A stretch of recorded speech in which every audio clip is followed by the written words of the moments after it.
Afternoon, everybody. Ladies and gentlemen, a very good afternoon, good morning to all of you, and welcome to this Southeast Asia dialogue on adaptation and resilience. My name is Orgo Sinaroy, and I work for the Asian Development Bank. The climate crisis is real. It's not in the distant future. It's currently happening, and we are all experiencing it. It has not been stopped by the current pandemic, and is expected in the future. As the future unfolds, the crisis will only increase and potentially overlap with other crises like health, financial, social, and political unrest. However, actions on adaptation and resilience is also not new in the region. There are many successful cases of adaptation and resilience projects being implemented all over the Southeast Asia. But given the scale of the problem and the actions being undertaken, it's important for us to revisit and understand, are we doing enough? Are the actions sustainable? Are they reaching a scale? And most importantly, are they making a difference in the lives of the poor and marginalized population, for whom the climate crisis is very closely linked to the day-to-day crisis of managing income, ensuring the children can go to school, they have access to public health, and access to financial services. It's important for us to ensure adaptation actions are really transforming their lives, be it through introduction of cost-effective technology, learning from traditional practices, and where needed, introducing new practices, challenges existing social structures, power dynamics and governance, and introducing new capabilities and skills. The fifth assessment report of the Intergovernmental Panel on Climate Change already points to the need for transformational solutions that change the fundamental attributes of a system in response to climate and its effects. It is in this context that today's dialogue is focusing on transformational solutions to scale up adaptation and resilience. The purpose of the dialogue is to listen of what's happening on the ground and see how, as non-party stakeholders, we can collectively work together along with poor and marginalized population to identify, support, sustain adaptation solutions that can really bring transformational changes. We are very happy to have with us the high-level champions from UK, Mr. Nigel Topping. This dialogue is part of a wider series of dialogue that we conducted in the next few months' time. The dialogue gives an opportunity for us to share our experiences from the region, highlight challenges and some of the issues that need to be collectively addressed. Before we move ahead, on behalf of the organizers, I would like to welcome you all to this dialogue. Before diving into the discussions, let me quickly explain a few of the housekeeping rules. First of all, the event is being live streamed on GRP's Facebook profile to ensure there's a wider reach. The event is also being recorded. We have closed captioning for the entire event. We encourage you all to post your comments in the question and answer dialog box. We will capture the comments in the outcome documents. We recognize the time is only very short. However, we want to make it interactive and really want to engage with you and hear from you. Thus, we have a series of interactive exercises designed as a part of this dialogue. We will request you all to kindly log into www.menti.com. My colleague has already posted the link in the chat box. Please kindly look into it and enter the code 2115346. As a first step, really good for us to understand where everybody is joining from. So please kindly go ahead and answer the first question on which region you're joining the webinar from: Southeast Asia, other parts of Asia and the Pacific, or outside of Asia and the Pacific.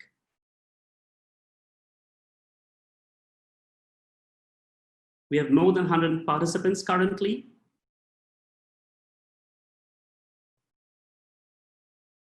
It's good to see a lot of colleagues from Southeast Asia joining. This topic is really critical for the region. We'll give a few seconds more.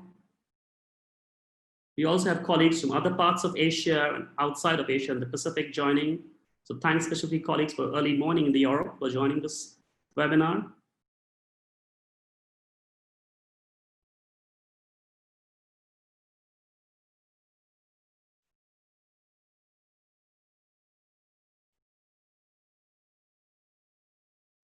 Okay, so that gives us a good idea of the participants' profile. Moving on to the next question, it will be also good for us to understand what type of organization you are working for. Are you involved in civil society organization, in the private sector, in research organization, as a part of government, national or local government, intergovernmental organizations, or others? As we all know, for adaptation and resilience to be scaled up, we need a whole of society approach. Thus, it's important for all organizations, different stakeholders to be very much active in adaptation and resilience. It's great to see the bar moving quite quickly. So a lot of colleagues from CSOs, research organizations, intergovernmental organization, government, also private sector.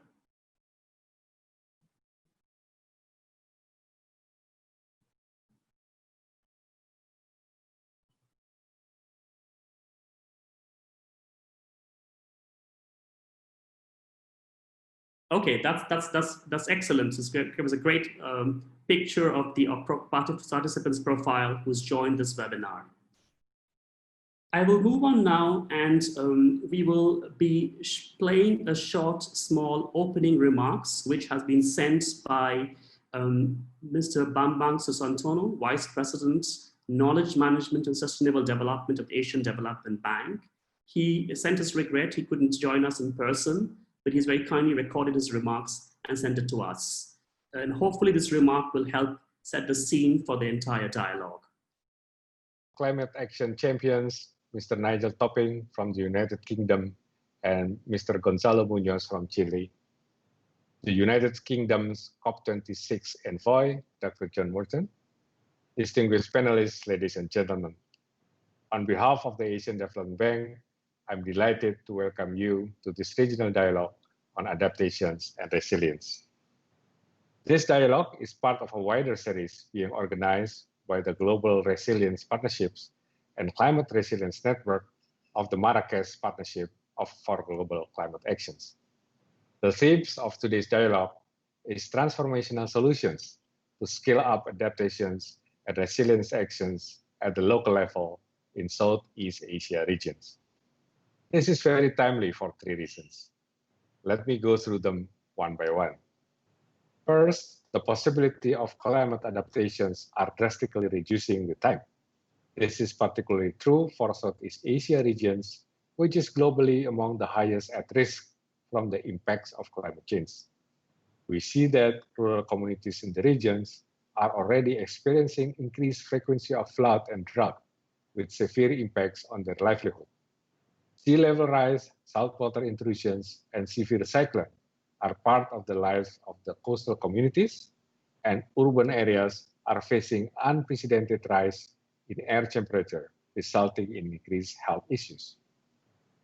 A 2015 ADB study estimated that climate change could reduce around 11% of the region's gross domestic product by the end of the century if left unchecked.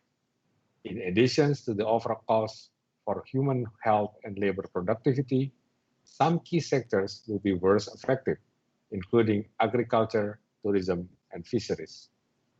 Also, another study by ADB and the Potsdam Institute for Climate Impact Research in 2017 indicated that the region could shift to a new climate regime by the end of the century.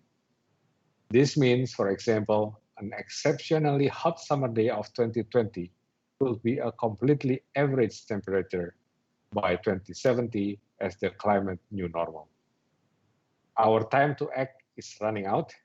Real ambition is needed to scale up adaptations and resilience solutions.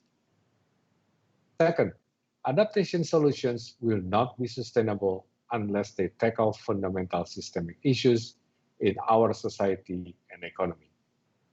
Experience from the past disasters has shown that vulnerable communities suffer from their impacts.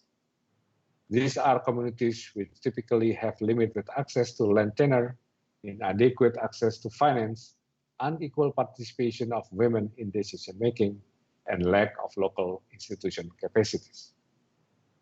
The COVID-19 pandemic has further exposed these weaknesses and opened our eyes to the cruel fact that the climate crisis cannot be overcome with incremental adjustments of yesteryears.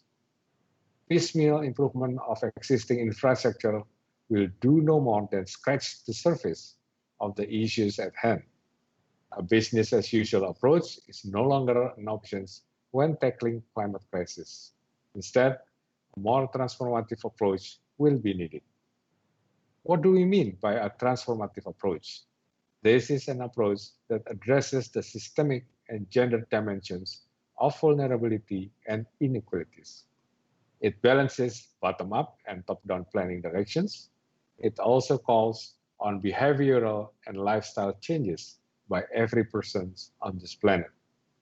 This brings me to the third reason why today's seminar is most timely. The third reason is because systemic changes can only be brought about by a whole society approach. The approach requires effective leaderships to be demonstrated by government, private sector, academia, financial institutions, and civil society organizations. Without any one of them, it will not be possible to systematically address climate risks or to explore opportunities to increase resilience. But also, none of these leaders can achieve a real impact without involving local communities and forging strong partnerships with multiple stakeholders. Local communities have higher chances of managing climate-related risks and managing resilience when they are better informed of risks, involved in local decision-making processes, part of the efforts to promote local economy, and equipped with a strong social capital. This is one reason why I'm very pleased to see here a wide range of participants and panelists in today's dialogue. We have speakers representing local governments, social enterprises, grassroots women's organizations, network of indigenous peoples groups, civil society organizations, research institute, philanthropy, and financial institutions, among others. In line with our Strategy 2030, ADB has put in place ambitious targets to support its developing member countries achieve their climate priorities. In this vein, I would like to highlight that ADB operations explicitly focus on adaptation investments, ensuring that benefits reach the poor and most vulnerable. For example, ADB is the process of developing a trust fund called Community Resilience Partnership Program, which aims to support governments scale up adaptation investment.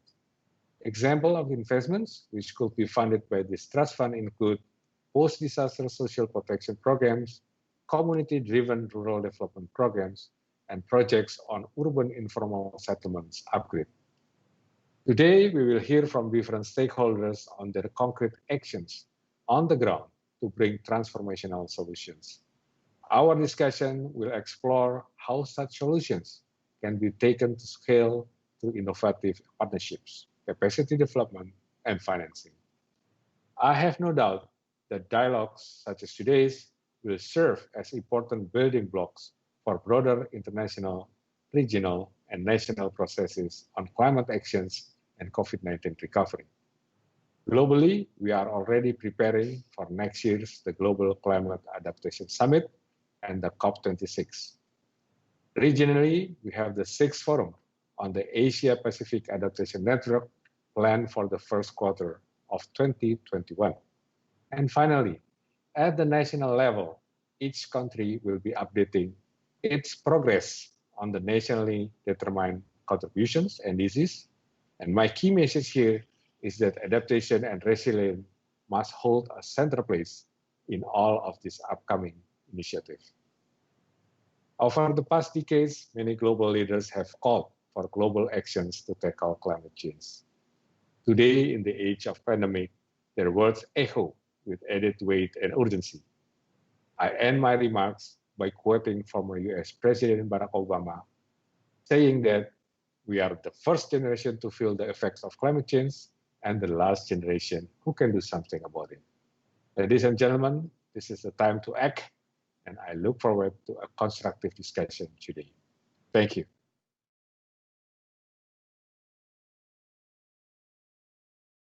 Okay, good afternoon, good evening, wherever you are. It's really a thrill to join you and to see you from all over the region.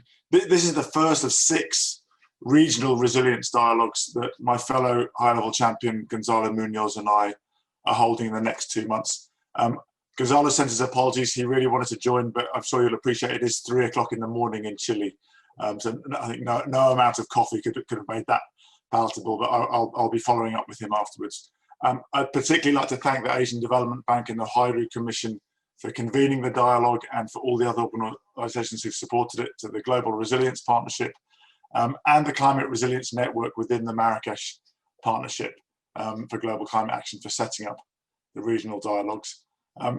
Most of you will know about the role of the high-level champions. For those of you who don't, the mandate for our work comes from the parties to the UNFCCC. The role was created in Paris.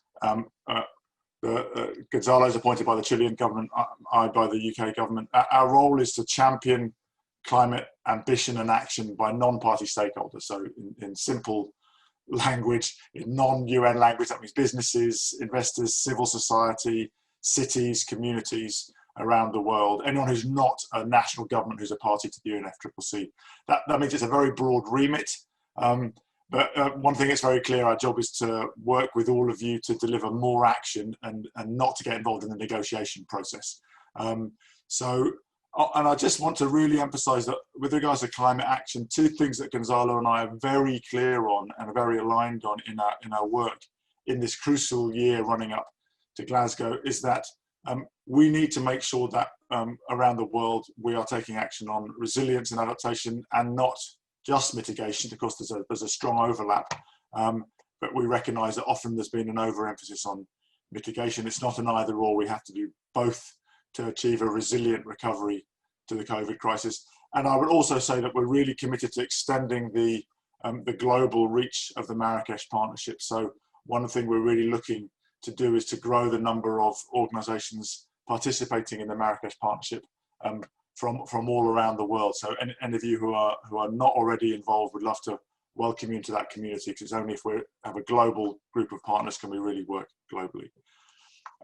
I think, as Argo's mentioned, COVID really has shown us what happens when we don't anticipate and prepare for risks. And I love this theme of transformative solutions or transformational solutions. I think we all know that the time for incremental change is past, and we really need to be looking to learn from what's already happening in terms of extreme weather events increasing in intensity and frequency, and to turn that into a way to transform many aspects of our society so we're more resilient or more healthy as societies going forward.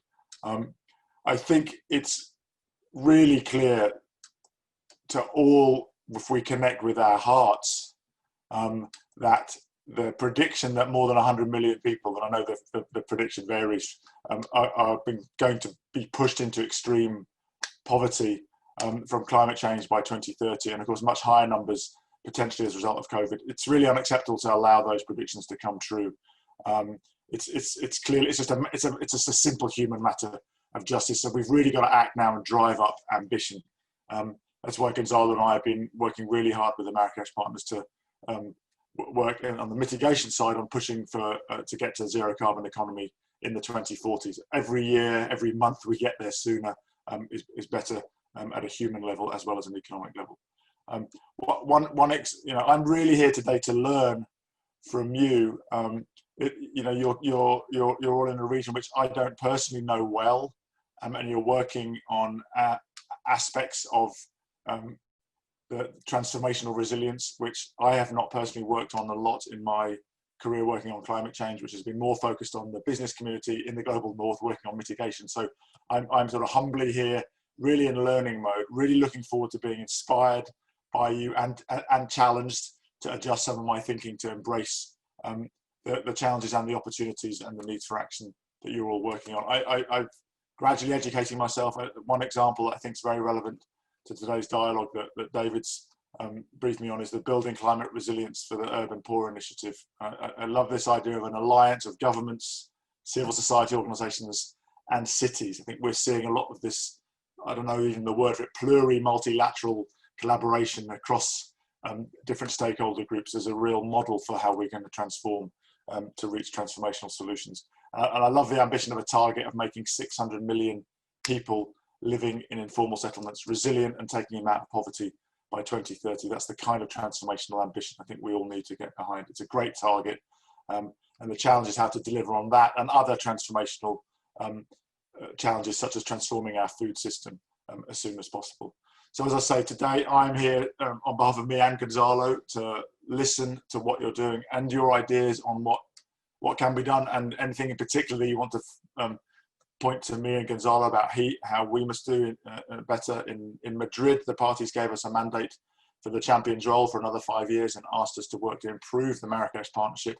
We've been through a consultation process. We're just collating that now. It's never too late, though, to send something in and tell us how you think we can do better.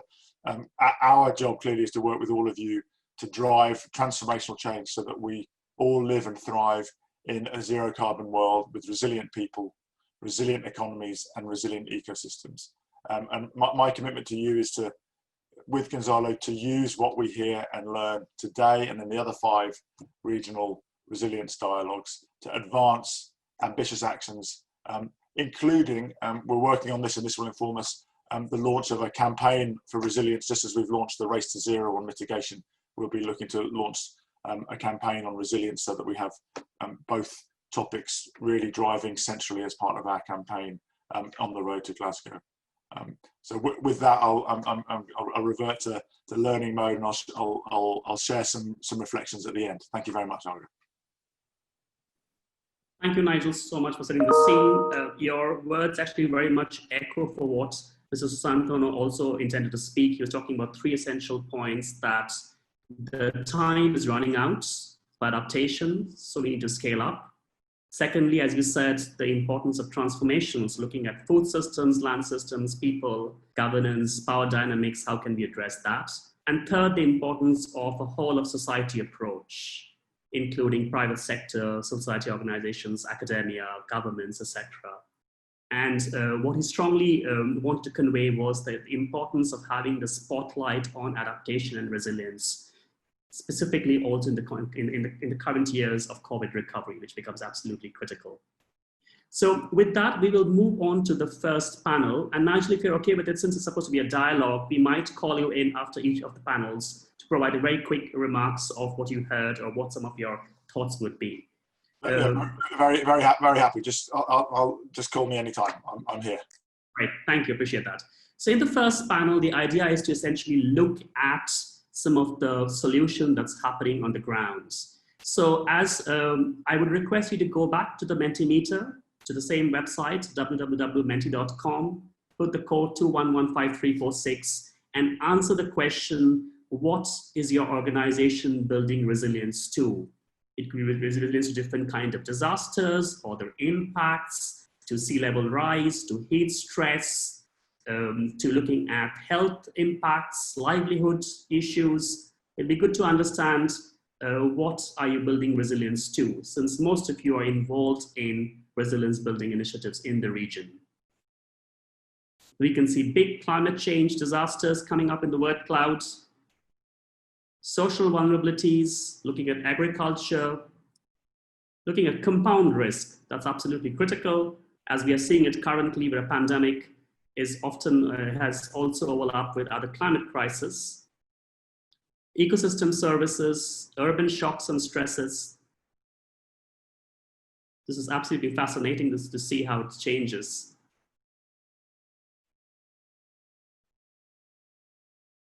This does give us a good sense of the issues, but also to see how diverse the issues are, starting from water scarcity, saline nutrition, to looking at multiple risk, urban infrastructure. All right, so moving on to the next question, It'll be also important for us to understand, since many of you have been involved in resilience building initiatives in the region, based on your experience, what is most critical for building resilience?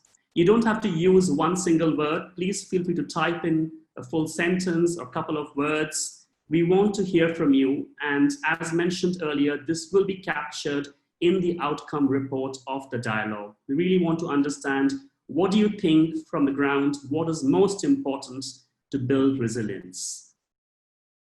Capacity of resources, community preparedness, climate finance, engaging with power and pursuing equitable resilience, people's knowledge and capacity, empowerment of local people, partnerships, interaction with community and government,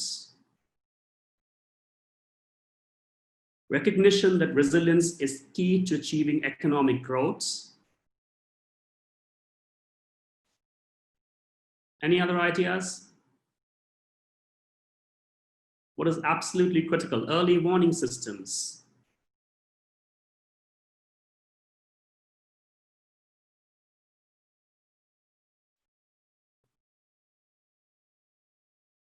Okay, so this gives us a good idea on, based on your experiences, what you think is critical. Moving on to the first panel, the idea over here is to listen from stakeholders on the ground.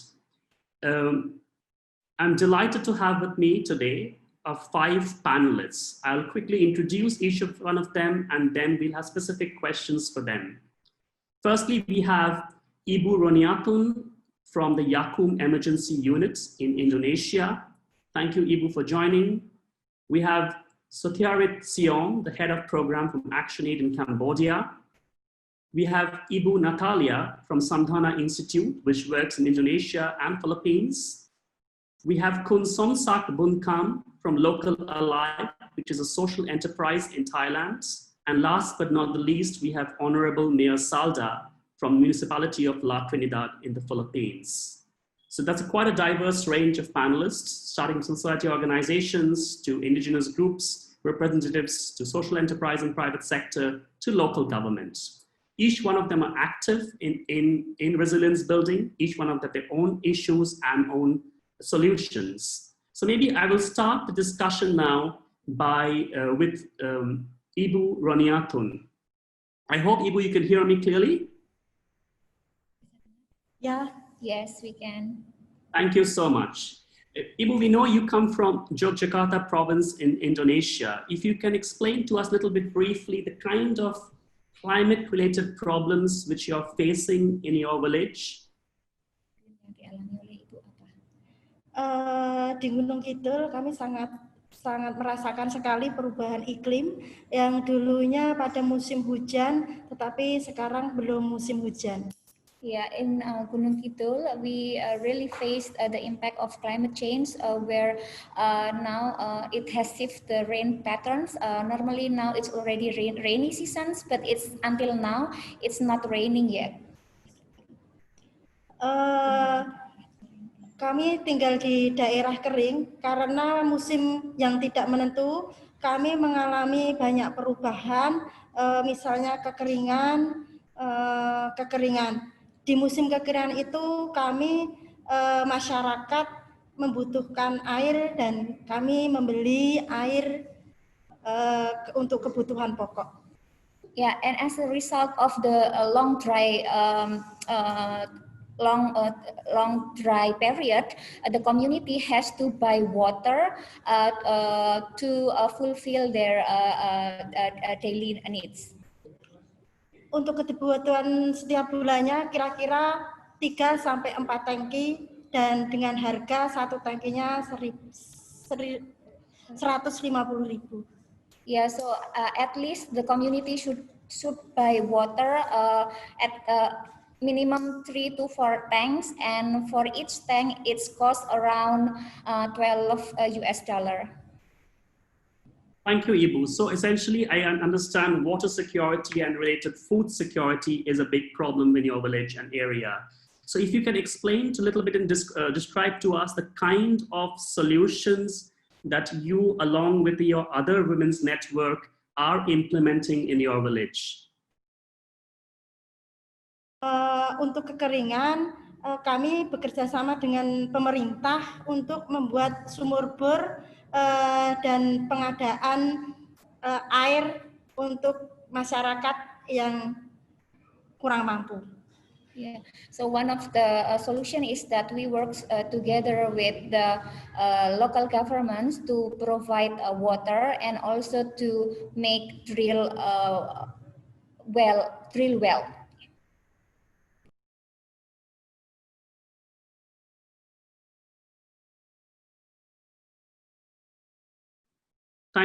Sorry, we cannot hear you. You're on mute. Sorry, yeah. Yeah, so did I mute myself? Sorry for that. Yeah, so the first thing that we did is that we had cooperations with local governments where the local government built drilled well and also provide water for the community. And secondly, ada pemetaan juga, kami mengikutkan para rentan untuk bermusyawarah dan menghasilkan pemetaan itu ada kekeringan, banjir, terus angin puting beliung dan tanah longsor. Yeah, and so Ibu Roniatun together with the community organized a disaster risk mapping with the women group, and they identified that they face a hazard such as drought and then floods, landslide, and also wind whirl.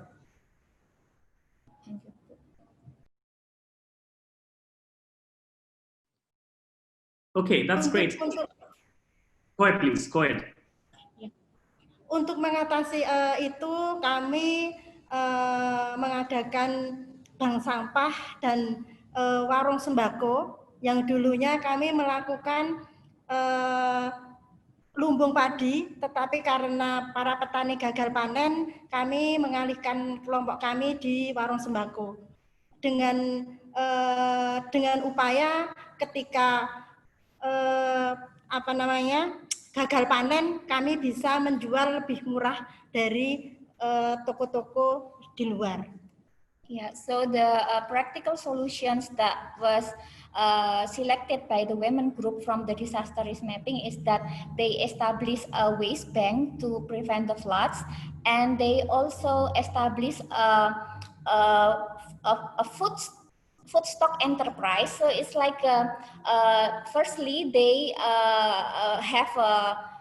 they buy the harvest the paddy from the rice from the farmers in a reasonable price, because during the harvest time the crop price is lower, so they try to buy at a reasonable price and then they sell it with not too high to the poor community. And because of the crop failure and the farmers they cannot harvest their crop, so the women group shifted the practice from rice bank or into the grocery shop so that they could provide cheap food stock for the community. Kami juga mengadakan bank sampah dengan upaya untuk pencegahan banjir. Kami melakukan bank sampah supaya untuk ketangguhan banjir itu bisa mengurangi resiko bencana banjir. Yeah. Dan untuk kesehatan, and we also established the waste bank to prevent the floodings, to minimize the risk of floodings, and also the community could save money from the waste that they store. Great, thank you so much. So very, very good examples of local solutions, both waste bank and food bank, and how it's connected to local economic development or income generation activities. That's absolutely great. Can I ask very briefly, so how do you work with your local governments to ensure these actions are sustainable or can be scaled up? Kami perempuan diundang untuk ikut menentukan kebijakan dalam upaya-upaya ketangguhan bencana. Misalnya dalam pembuatan untuk pencegahan banjir dan tanah longsor. Yeah, so we are invited by the local governments in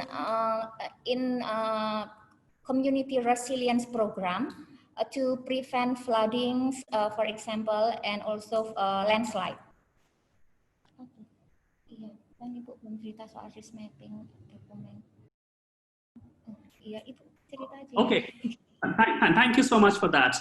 We will come back to you again maybe later, but thank you for sharing your insights. Maybe if I can move to Mr. Sothiarit from Action Aid in Cambodia, a country which is often affected by floods and droughts and sea level rise. Mr. Sothiarit, can you hear us? Good afternoon. Yes, clearly. Good afternoon. Thank you for joining this webinar. I know Action is working very closely with flood-prone provinces in Cambodia, especially women in the provinces. Can you describe to us a little bit in detail about what you're doing in these flood-prone provinces to build resilience of women? Yeah, actually, Action in Cambodia is working in building resilience communities since 2007, and later on in 2015 we start empowering women to take lead in resilient work in the communities. So in we build women's champions in the communities that we are working with. So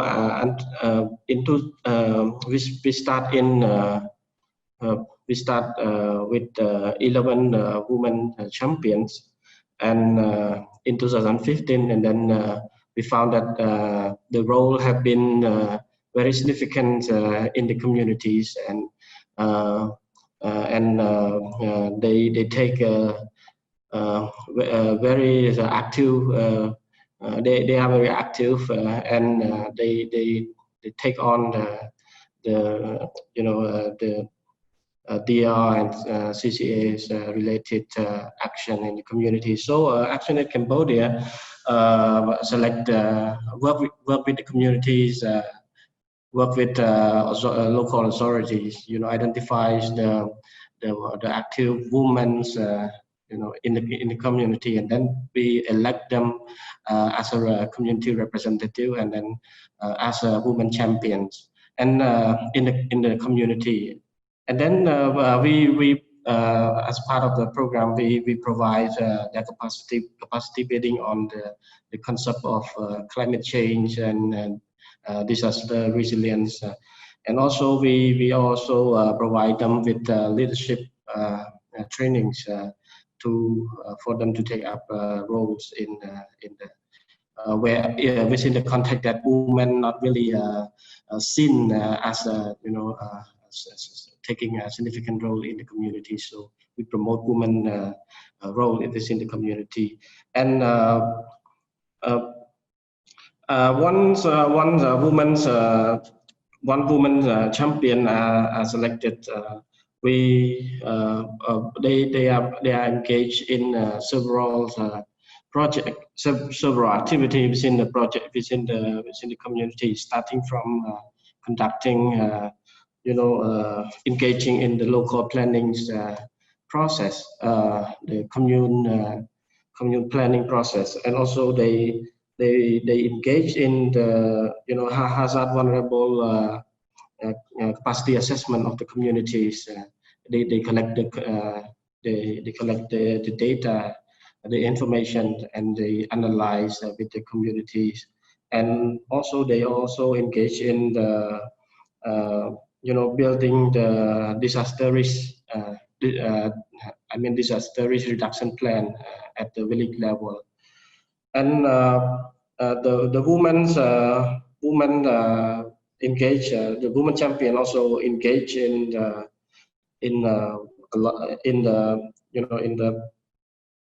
in building the women charter of demand on disaster risk reduction, and also the in their community, and then they bring that demand and to raise awareness among the communities, and then they engage in different spaces at the subnational level with the governments, and also in the national level to voice their demand, their need for mitigating disaster risk within their communities. And also a representative from the women champion also engaged in regional platform, and also the international platform to voice their concern as well. So women champion have been very they took very significant roles, and then we can see that from the unseen this unseen role to the role that recognized by the local authorities, and some of women even been selected as the village leaders, and also engaged be part of the commune council member as well. So they are not only just change themselves, but also they within the community they are in, they try to reach out to people, and then they raise awareness, they talk and with other people too. And I think that they also one thing is that they also engage in leading some mitigation activity within the community as well, like mobilize people in building the water gauge dam, and and do something like awareness raising. As recently, they also engage in COVID response awareness raising as well. So yeah. Thank you so much. I think the whole, it's extremely useful what you're highlighting, that you're looking at women not as passive beneficiaries, but really active agents of change in resilience building. We are empowering them to work with local governments, to participate in decision-making processes, and make their voice heard in the local development decision, which is absolutely critical. I will move on to the next panelist, Ibu Ita from Samdhana Institute in Indonesia. Ibu, do you want to very briefly talk a little bit about Samdhana Institute?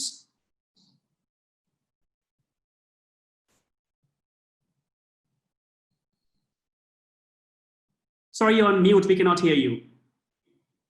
Sorry. Okay. Good afternoon. I introduce a little bit about the Samdhana Institute.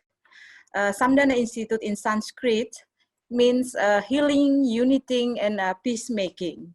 It was formed in 2003 by a group of individual conservationists, development practitioners, and also activists. They have a commitment to giving back. The point is the giving back what they know to the next generation, and bring together skill, knowledge, experience, network, college, and delivering maturity, strength, and sustainability. So the vision is a region where the natural, cultural, and spiritual diversity are valued, and where community have access, control, and responsibility over their territories and well-being. That's and the mission is for community to have clear and secure right to manage their territories or place, adequate access to information, resource to the law, leadership, and organizing skill, information or media or funding and technical support for their own development and well-being. That the Samdhana for the short. Thank you, Ibu. That's excellent. Basically, valuing diversity and trying to ensure the communities have access to local resources. Very briefly, if you can explain how the communities are involved in either post-COVID work or in climate change related work, maybe with just one example. Thank you. Yeah, as you know, the pandemic period show the vulnerability of the communities, but at the same times you can see their resilience related to food and increasing body resistance. They use directly what the available resources from the village. For example, a story from tribe from Higa Unon in the Philippines and our partners in the Philippines. They are really felt the impact of the coronavirus, and on during the pandemic, they survive on maize and tube for the food. And when someone sick, they use or sick like fever, they use or take young papaya leaf to the medicine. So they also prepare the rice field to replant in the rainy seasons, because the season is very changing very fast. Then consistently carry out local agriculture practices and consume local food. The point is consume local food. Still planting and growing local seed and plant as resistant to the dominance of imported food and protection of the local generic resources. And in Indonesia, stories, the similar stories also comes from the Tanah Batak in the North Sumatra. The stories come from Ibu Siri from the Arjuna Vocational School. The school is in the surrounds of the community, where the Batak teenagers and women around the village study. That's the school. When the local government announced that the outbreak of entered the North Sumatra, the pandemic, health protocol also took effect immediately. The Toba Samosir indigenous peoples, who usually busy with the traditional ritual, that began reduce crowd.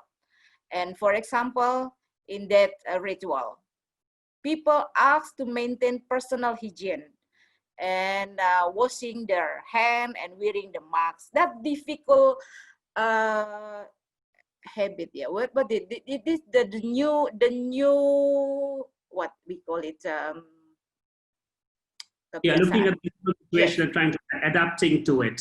So I think it, yeah. Yes. So immediately they because the vocational school, they use the pharmacy school. That's pharmacy school. The school used their laboratory to produce hand sanitizer and distribute them to surrounding the indigenous peoples. That protect for at least what is we call it. During the pandemic. Thank you, Ibu, for highlighting a critical point about local food production, local consumption. And this we have seen in the current pandemic as an absolute critical aspect for building resilience. And it will only become more important with climate change. If I can now move to Konsom Sak from Look Alike in Thailand, which is a social enterprise. Konsom Sak, can you briefly explain what does Local Alike, what is your business, what does it look at? So everyone. So Local Alike is a travel social enterprise that we have a vision of improving local communities' livelihood through tourism. Basically, we use tourism as a development tool by offering a wide range of community-based tourism experiences and also responsible tourism experiences to the world, to travelers who come to Thailand. So right now, Local Alike is working with around 200 villages across Thailand. We also have our own marketplace, which is locallight.com, that now we offers community-based tourism experience, not just in Thailand, but also in Vietnam, in Indonesia, and also in Taiwan as well. So yeah, basically that is what Localight is doing. Thank you, Khonsomsak, so much. So an enterprise which is working on tourism, and we know this is a sector which has been really bad hit in the current pandemic. So how did you guys make a shift? What adjustments did you do in your business so that you can keep on up and running during these difficult times? Yeah, I think everybody knows that tourism industry is one of the top business that's strongly affected by COVID-19, and luckily that Localight adopt our business very fast. Luckily that last years we have our new business unit called Local Aroy. Aroy means delicious, which is about the local food. We start to deliver food during the pandemic by having our own chef cooking or this delivery food to people in Bangkok, by basically supporting local community, by we buy local ingredients from different communities around Thailand and cook our own recipe and deliver it to people in Bangkok during the pandemic period.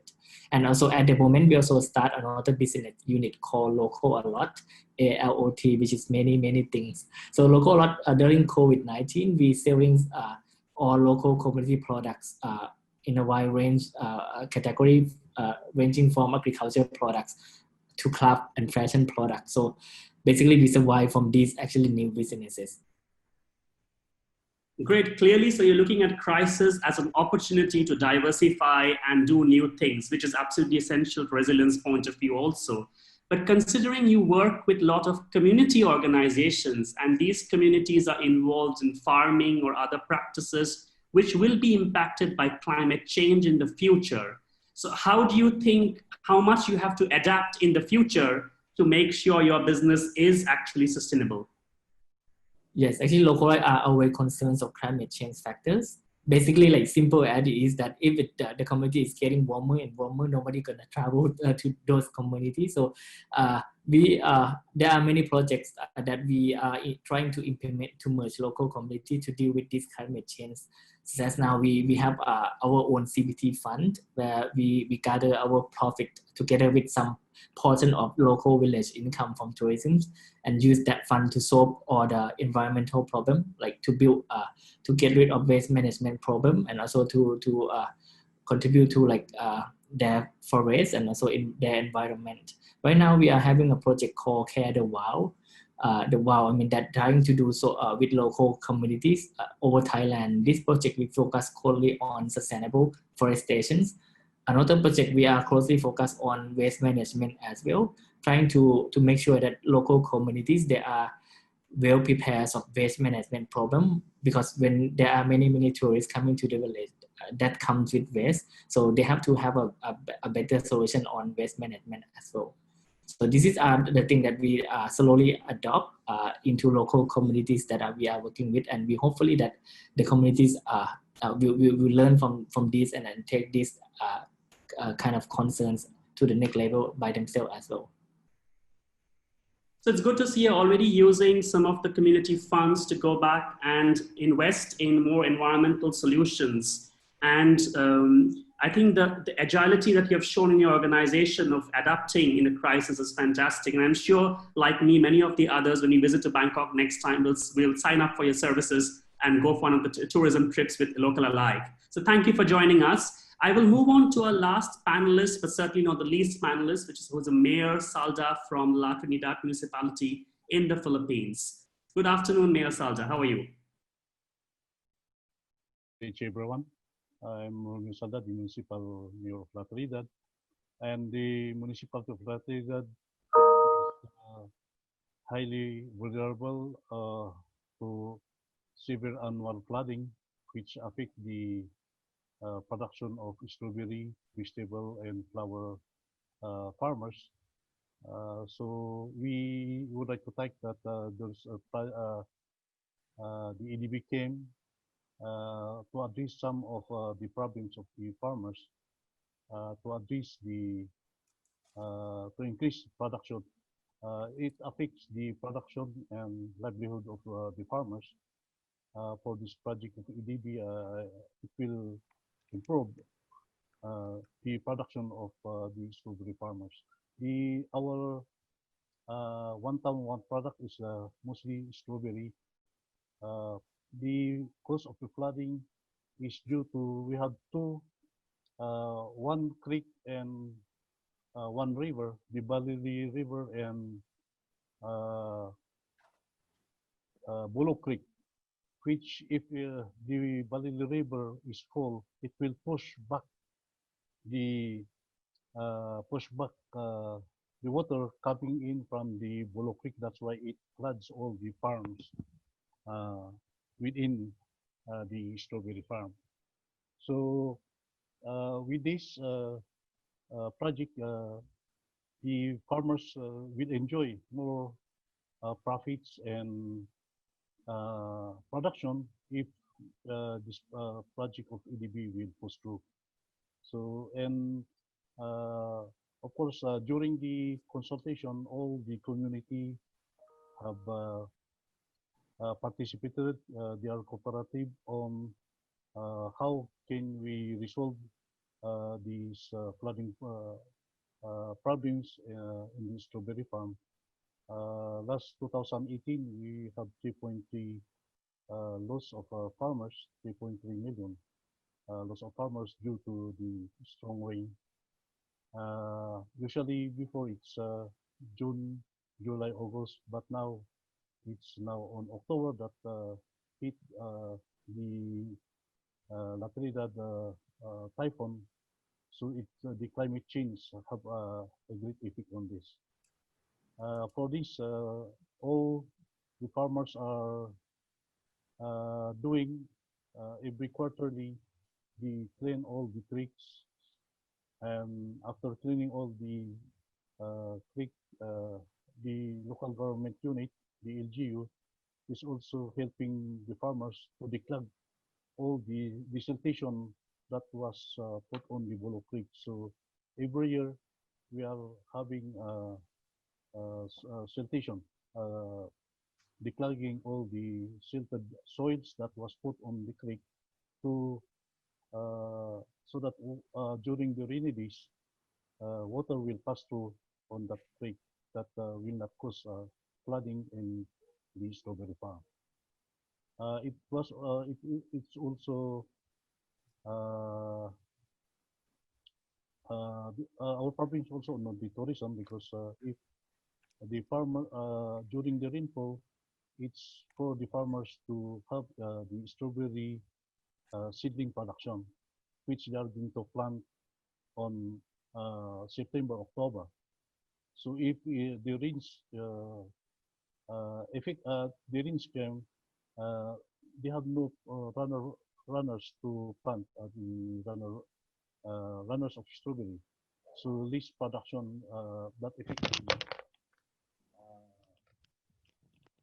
production of the strawberry. But it's good that we have some farm in the mountain which augment the strawberry production runners.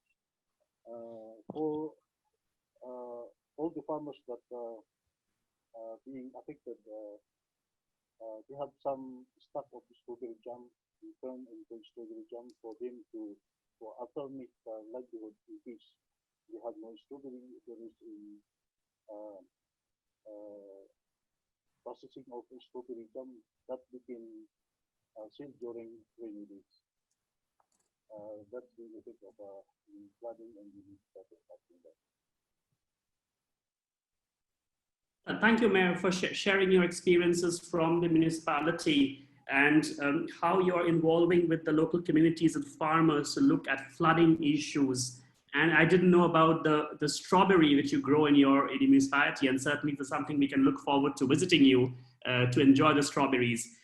Also, thanks for highlighting the importance of some of the climate the shifts in pattern of weather and how you're looking at long-term solutions by looking at infrastructure.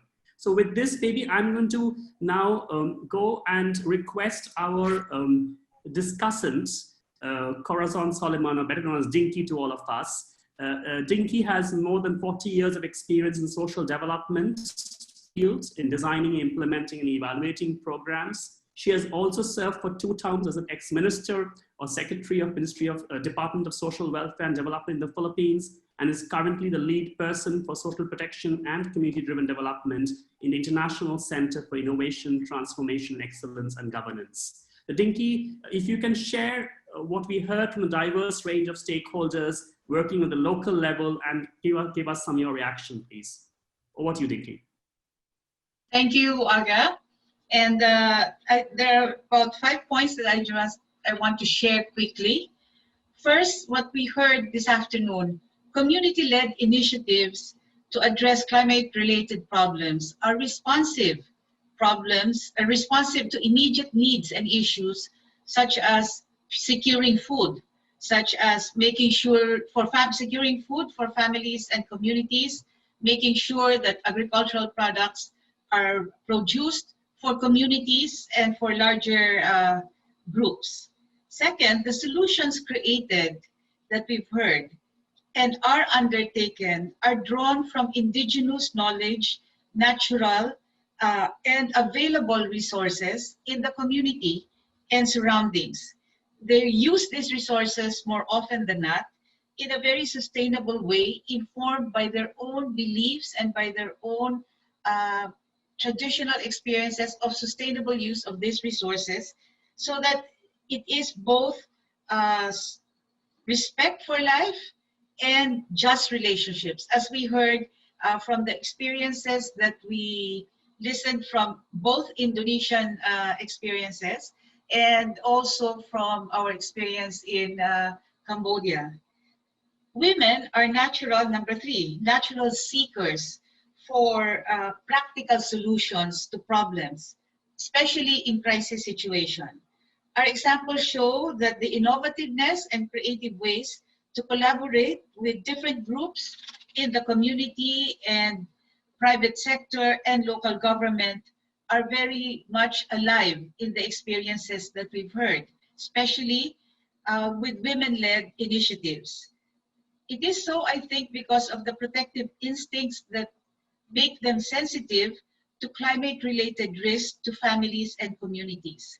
The leadership capacity of women mobilizes themselves, the women themselves, and the community to undertake transformational solutions, community-driven climate adaptation and development. It is because they know the situation, and they have this instinct of protection and making sure that all lives are taken care of. Now, very important in this effort is the role of the collaboration with local governments.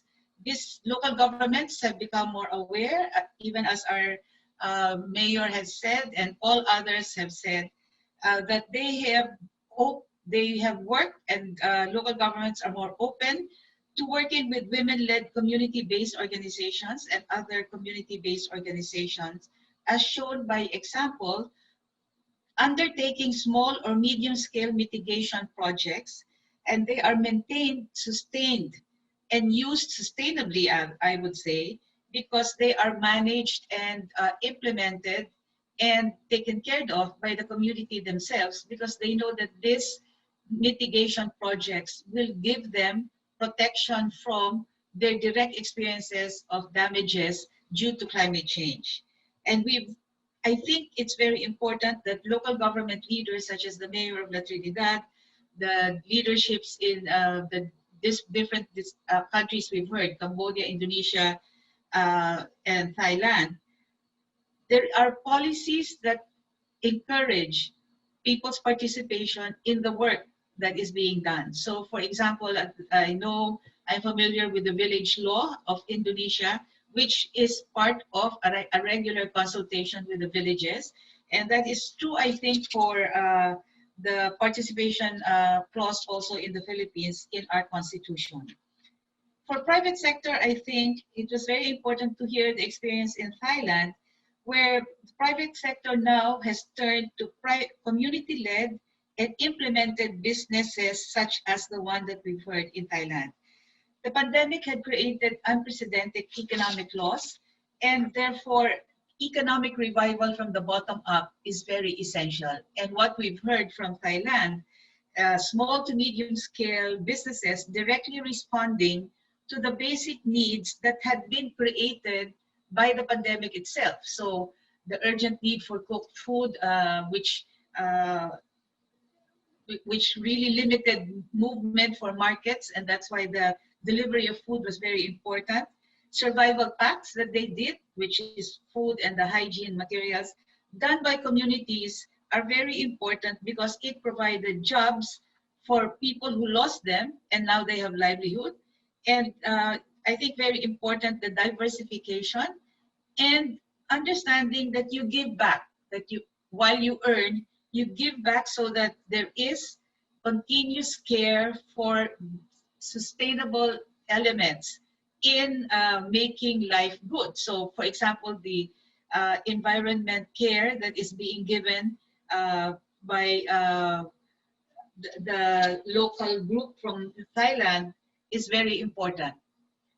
Finally, the examples we heard this afternoon shows that investing in women-led community-based organizations is key in transforming the community challenges for climate change adaptation and resilience. They are essential partners in adaptation, climate resilience, because they are natural nurturers of life. Thank you and good afternoon. Thank you, Dinky, so much for very comprehensively summarizing some of the key points. At this point, I would like to request Nigel, if you want to come in and share a couple of thoughts from your side. Thank you, Arga. I mean, first of all, thank you for all the speakers. It's a wonderful, rich picture you portray of real inventiveness and resourcefulness in the face of climate change. So I find it quite humbling and inspiring to hear all these stories really of locally led transformational solutions. I mean, I think Dinky summarized beautifully, so I won't try and repeat that. I guess I think, yeah, I love this idea, Dinky, of just relationship, you know, and there is a role for the private sector in just relationship in providing solutions. And I think this sense of collaboration between communities and local governments comes across really strongly from many of your examples. I guess the one thing I'd love to hear more about is what would help do more, better, faster, because it seems to me we've heard lots of stories of resourcefulness, drawing on available indigenous and local knowledge and resources, but I'd love to hear more about what's holding you back from doing more, because you've all told the stories in a way of your successes. I'd also be interesting to hear what's difficult. Thank you. Thank you, Nigel. I hope the second session, the second panel, will help you answer some of those questions. So we did hear a lot about the importance of local understanding of risk, about local partnerships and finding local solutions, which are absolutely critical. Elements of being agile comes out very strong. Elements where you see communities, women specifically, as absolute agents of change is very strong. And certainly the importance of traditional knowledge, local knowledge, as we build new resilient solutions. So with this, maybe we'll move on to the next Mentimeter question to look at some of the aspects that you heard in the first session, and what is one important transformational element presented in the panel that you think can be taken forward in your work. So issues which you think can help address some of the systemic barriers in our society, in our economy, be it related to land, about power, about decision-making, information access, access to finance. So let's see some of the answers coming up. Bottom-up approaches to build solutions is very important. Diversity is highly needed. Alternative income livelihood, this was repeatedly said about economic aspects, is critical. Empowerment of women, absolutely critical. Engaging local communities. Land tenure of the indigenous people and local communities. Shock responsiveness.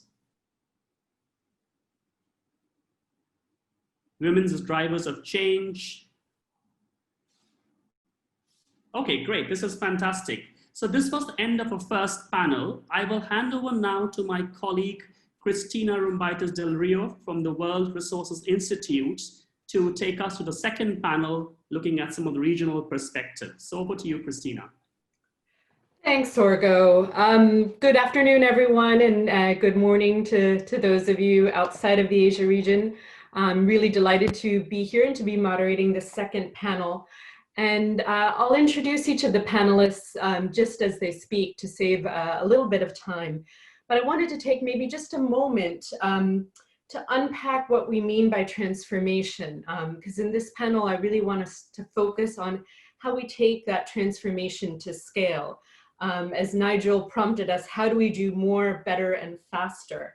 And I think, you know, in the mitigation, the climate change mitigation speech, we have very clear targets in terms of emissions reductions. They might not be easy to achieve, but at least they're clear.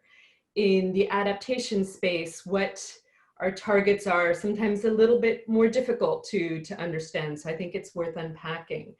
So in terms of taking transformation to scale, I think we heard about changing the power relationships, reforming those power relationships in ways that build more resilience rather than constrain resilience.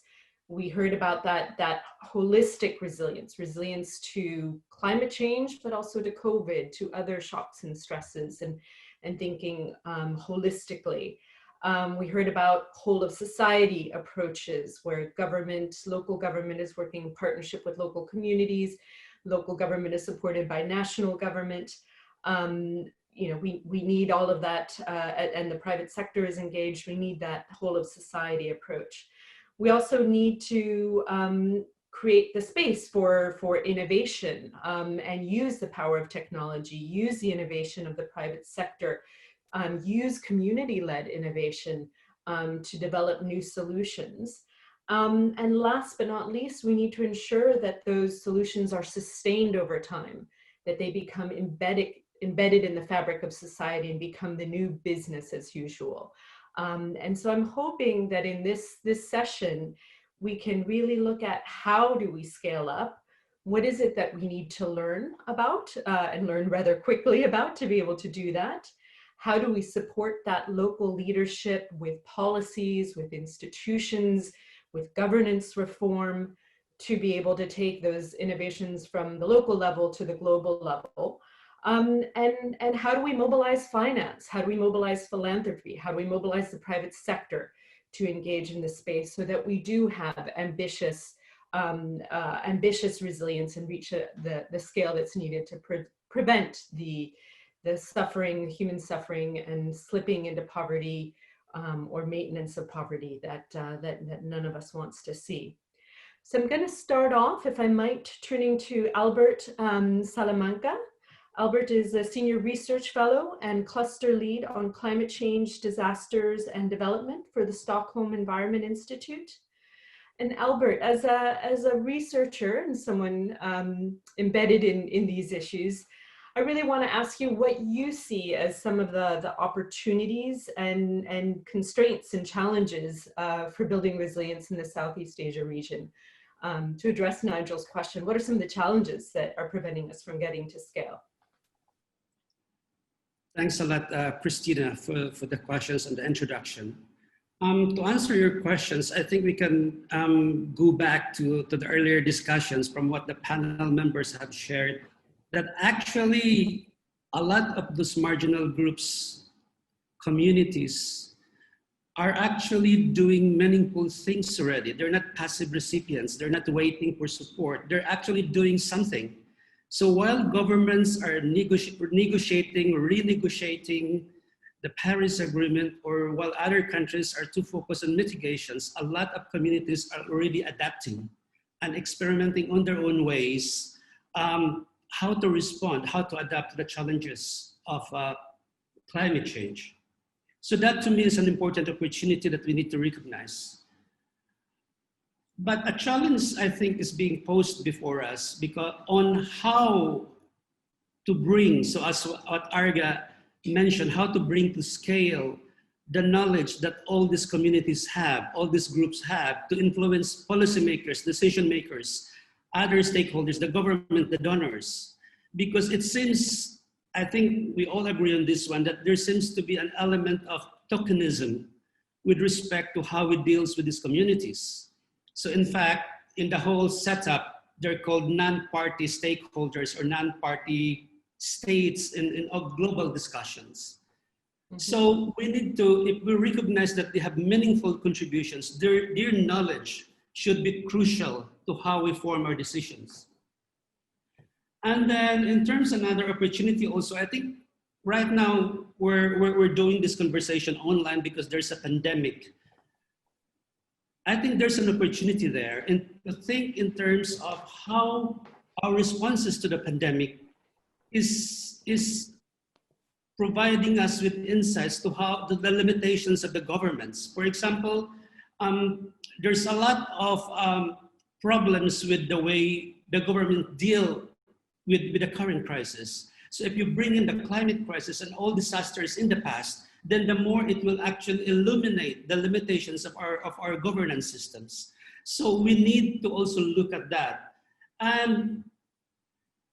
But there are also other interesting opportunities. So for example, the rise of social movements. So that all the groups that are already being discussed are actually quite relevant in terms of pushing the climate change agenda forward. Thanks, Albert. Some really good points there. I guess more building off of your last point on the rise of social movements.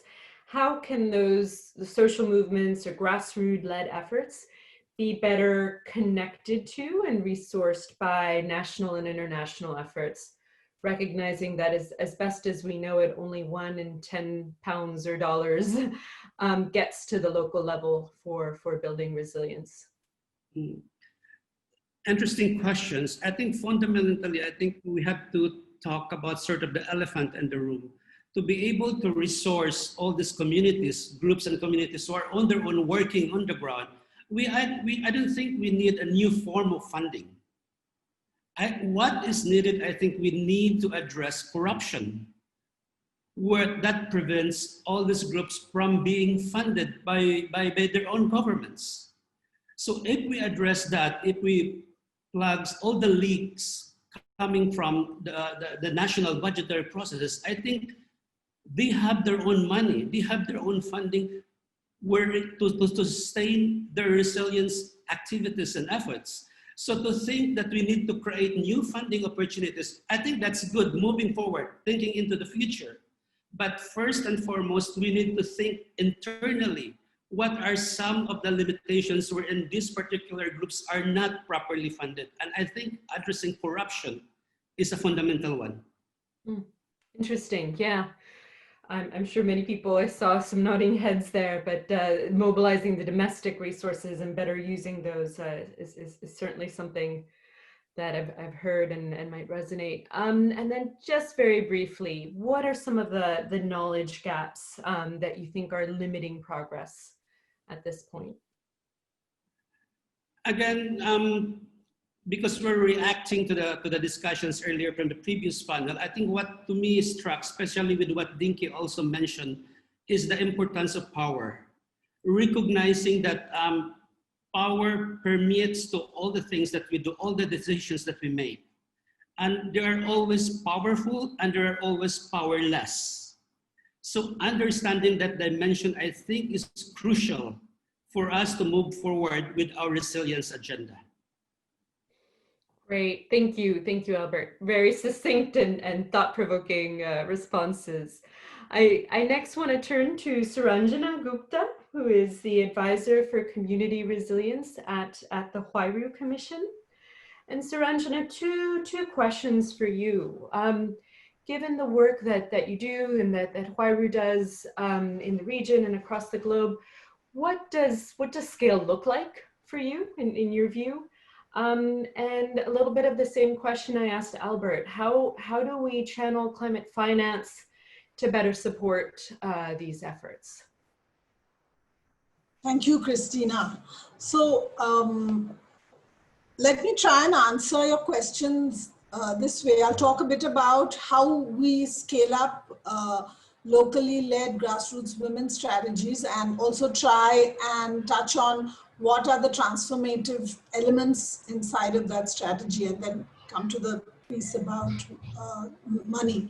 So for us at the Vairo Commission, we have basically 3 kinds of tools or strategies that we focus on to scale up grassroots women's initiatives, like the waste banks or the grocery and food banks that you heard Ibu Roniatun speak of in Indonesia. So the first is this idea of federating and building widespread social networks. And the idea, I think what you have to understand is that what is special about these tools and strategies that we're using is that on the one hand, they deal with the technical knowledge or know-how of adaptation. And on the other hand, they try to address the social and political, and by political, I mean the power relationships that actually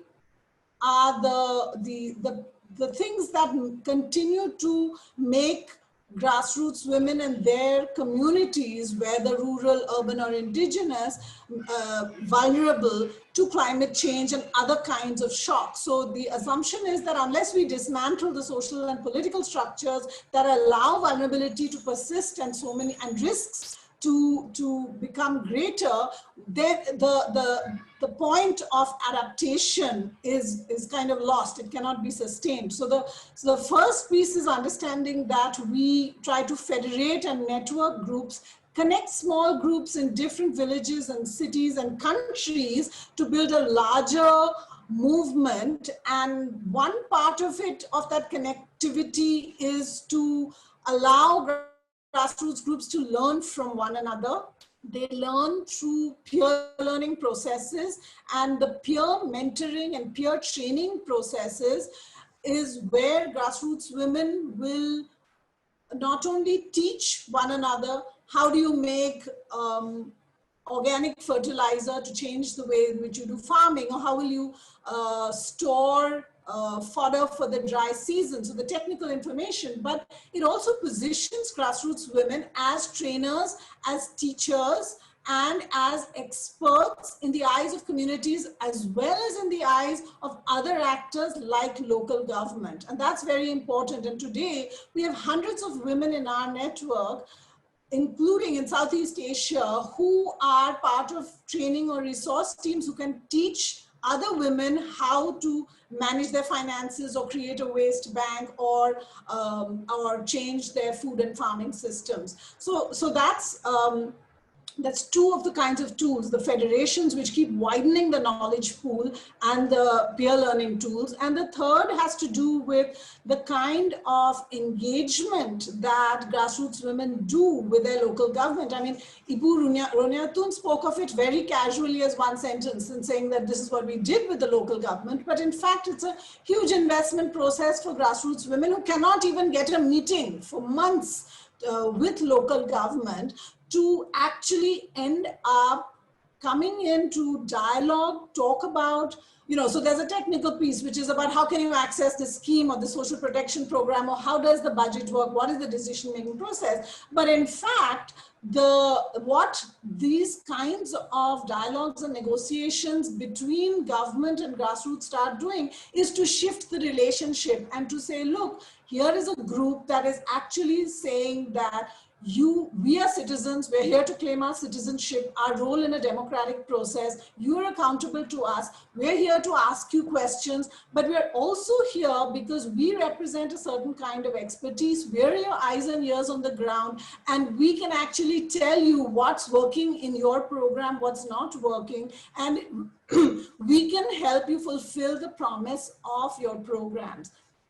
So my second point has to do with how even where you have transformative policies. So in this region, for example, I think the kind of work done on decentralization and the devolution of authority and finances is something worth mentioning. But even there, to actually make the decentralized process work for grassroots women who have historically been marginalized from decision making, like many other poor and marginalized communities.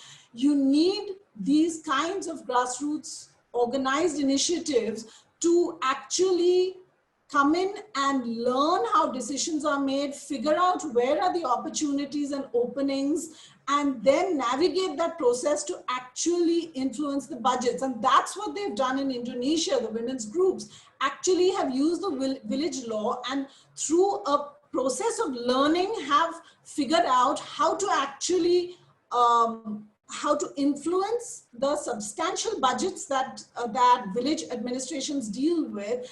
And so from doing something at the village level, they have actually been able to scale it up, and they have district resources that have provided for planting trees in 3 or 4 sub-districts to prevent landslide on a much larger scale than a single village. So even where governments have put in place policies which have the potential to be very transformative, to shift social and political power, to democratize climate adaptation and resilience processes, it's very important to have grassroots groups and networks come in and show how this actually works to create a more democratic process. I think the last thing that I'll say in my remarks is that the investments that grassroots women and their organizations have been making in this region for over 5 years, 7 years, and 10 years in trying to create food and farming systems and knowledge systems and networks that actually work for building climate resilience, it's now absolutely evident how important these have been for withstanding the worst impacts of the COVID crisis. So whether you look at the kinds of communal gardens that grassroots women in the Philippines have built in collaboration with their barangays to feed their communities, or you look at the food banks which are dealing with disrupted food supply chains, it's absolutely clear that the resilience strategies that grassroots organizations are putting in place are not taking one shock at a time and one issue at a time. Rather, they have a more holistic approach that is actually building community resilience to multiple kinds of risks and uncertainties and unpredictable shocks. So it's with that I want to say that it's very important, therefore, to create mechanisms that channel substantial resources down to grassroots organizations and movements who are already doing this work every day. And one of the big sort of challenges is that these groups, despite the work that they do to manage resources, manage money, they have never been trusted and given the kind of resources which are flexible and untied. By the time money reaches these groups at the local level, the money is already tied up. They do not have a voice in deciding what kind of issue is a priority for them and what kind of issue they need to work from. And I think that is why we need more money, but to be given in a way that allows grassroots organizations to test, to innovate, to collaborate and drive the demand for resilience and adaptation from the ground up. So thank you, I'll stop there. Thanks, Suranjana. I think both you and Albert have hit on some really important points on needing to replumb the channels that are used for policy making, decision making, and channeling resources so that they do reach local communities, so they do support what communities want to address, need to address, support their ideas and innovations in a much more systemic way than we're currently seeing. And thanks for sharing some of those examples. I think there were some questions from Loy for you in the chat box for further information. I next want to turn to Imelda Bakundo, who is the coordinator for ASEAN's Climate Resilience Network, and want to talk a little bit about the issue of climate resilience in food systems and climate resilient agriculture, because with with an empty belly, there is no resilience. So I'd love to hear from your perspective, what are some of the local practices in climate resilient agriculture that are being scaled up in the region, and how are these being scaled up? Thank you, Christina. I just would like to dedicate a bit of introduction quickly about the ASEAN Climate Resilience Network. It's actually a platform created by several ministries of the 10 member states of ASEAN, mostly coming from agriculture research institutes. And I'm having a reflection while I was listening to everyone, because ASEAN as an intergovernmental organization might pride itself of having policy tools, outputs, guidelines at a bit of a higher level, but a lot of these are really coming from the practices at the local level. Without the practices at the local level, there won't be any guiding policies or policy tools at ASEAN. And so at the ASEAN level, it's already with the thought of scaling up these practices. And how are we scaling up these practices? We are, as I said, we produce policy tools, guiding documents, as ASEAN is quite different from EU, where there is at this point, my dog is starting to act up. Unlike the EU, where there is corresponding punishments, for example, for not following, or like, this is what we're gonna do. For ASEAN, what we could provide is just a guidance for all others to say, let's say Myanmar lack this particular resilient practice, then the guideline exists coming from the best practice coming from our neighboring countries. And Christina, can you repeat as well, what are you asking me for challenges, or just briefly on climate resilient agriculture practices? What have been some of the pathways to scale that you've seen? And just really briefly, we're running a bit late on time. Yeah. So on climate resilient practices, we're really looking at ensuring that, one, there's really food security is achieved, that there is income given to the farmers, rather than just for the sake of mitigation and adaptation, but there is really an economic benefit out of it. And that comes out as one of the pillars of climate smart agriculture. Now, this is one of the challenges we are facing. This is one of the challenges I wanted to mention, is that organizations that assist, there are so many organizations behind the practices, and we do need them. We're not saying we don't need them. The technological and the scientific community, we do need them in order for their science to be translated into policy. One of the challenges that we are facing is that there are just several numerous terms that always comes out. There would be agrobiodiversity, sustainable agriculture, climate smart agriculture, good agriculture practice. And this is not a simple matter. This is a matter that there is funding tied behind this. And there are forces with agenda tied behind this. What we are aiming for is really a welcomeness and an integration of existing efforts before hoping to create more terms. Right now, we're moving into nature-based solutions, circular bioeconomy. These are all terms that, once again, will pose a challenge as we deal, for example, with communities, not just with communities, but with policymakers. But all in all, what we're looking for is, within ASEAN, there is a big strategic thrust of food, agriculture, and forestry Cooperation Vision 2025. So in 2025, we're going to see if the 7 strategic thrusts of these 10 countries have really been achieved. And one of the most relevant strategic thrust here is the building of resilience of the region, the food security of our region. And that's not just referring to resiliency, but also resiliency of our economy. I'm sorry that you're hearing my dog behind. He That's was okay. so quiet the whole time listening to everyone, except now that it's my turn to speak and he's whining behind me. No, that's great. So I think in my sharing, I've covered the challenges as well as where we are heading.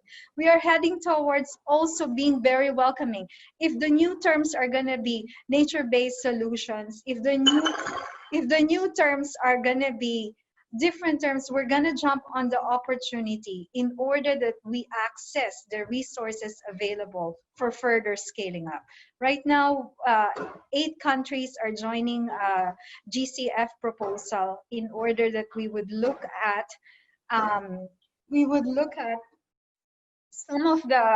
some of the priorities identified on land use and food production that can be scaled up. And I would like to appeal to the members of the 8 out of the 10 countries of Southeast Asia to partner with us in this, because we would like to see action at the local level for this GCF fund, for this Green Climate Fund.